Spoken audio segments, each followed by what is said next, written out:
This is OMS Voices, an Amos podcast. I'm Bill Klaproth, and with me is Dr. Caitlin Magraw, who is here to discuss facial trauma injuries, electric scooters, and adults. Oh my gosh, Dr. Magraw, thank you for being here. Thank you for having me. Absolutely. So are motorized scooters more dangerous than the non-motorized? It seems like any scooter would be dangerous, but are the motorized versions more problematic? Compared to traditional non-motorized scooters, motorized scooters lead to more serious injuries, which is what researchers concluded in a study published in the Journal of Oral and Maxillofacial Surgery, which is the official journal of the American Association for Oral and Maxillofacial Surgeons.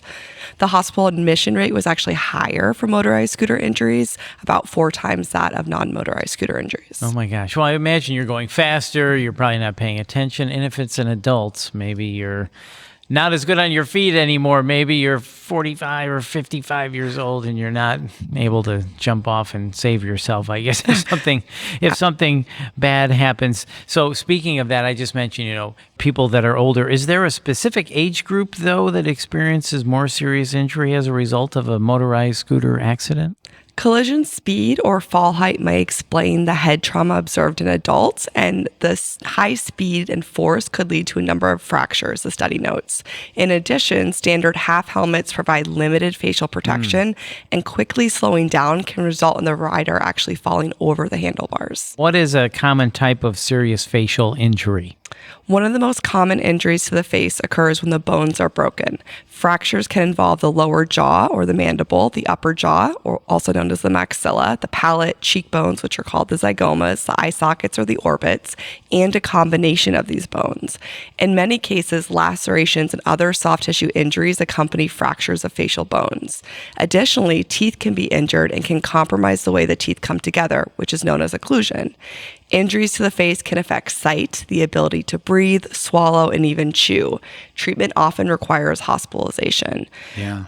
The principles for treating these types of injuries and facial fractures are similar to that of a broken arm or leg. The parts of the bone must be lined up, we call this reduction, and then held in position, and that's usually accomplished with fixation, long enough to allow the bones to heal.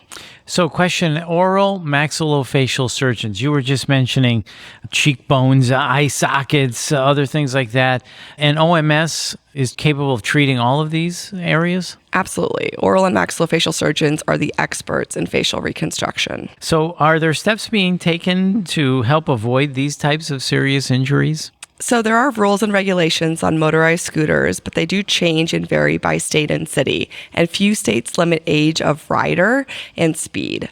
With motorized scooter injuries occurring in young adults, substance abuse is definitely a concern. Also, because avoiding injury is always best, Amos advocates for the use of protective helmets for all scooter riders. So when it comes to an OMS, you just said, you are the experts in treating facial injuries. How do you work with the patient? Obviously, if there's an immediate acute injury, you're going to work on that. But after the fact, how do you work with patients that may suffer a facial injury?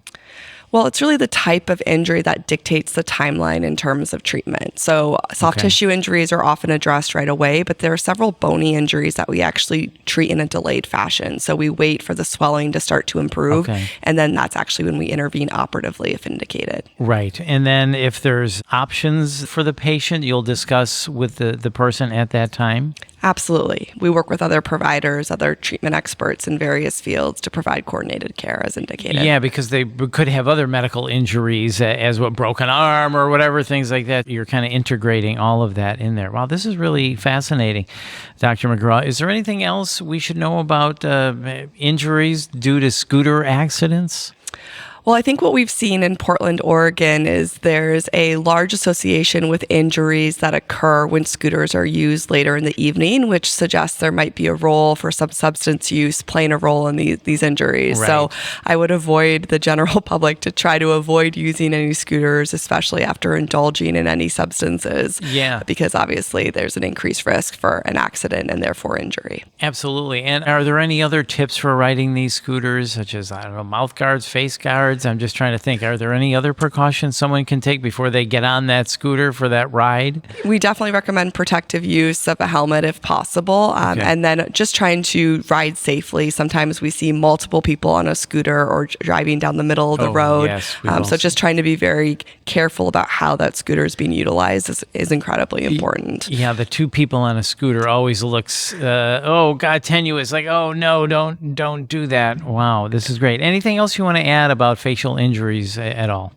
Well, I think this area of study is still relatively young. A lot of cities are just introducing these scooter programs. And so we're going to have to look at what happens, especially in the facial injury arena, to determine some of the consequences of using this mode of transportation. Absolutely. Well, Dr. Magraw, thank you so much for your time. We appreciate it. Yeah, thank you for having me. Yeah, you bet. That is Dr. Caitlin Magraw. And for more information, please visit myoms.org. And if you found this podcast to be interesting, please share it on your social media, and don't forget to subscribe. Thanks for listening. Thanks for having me.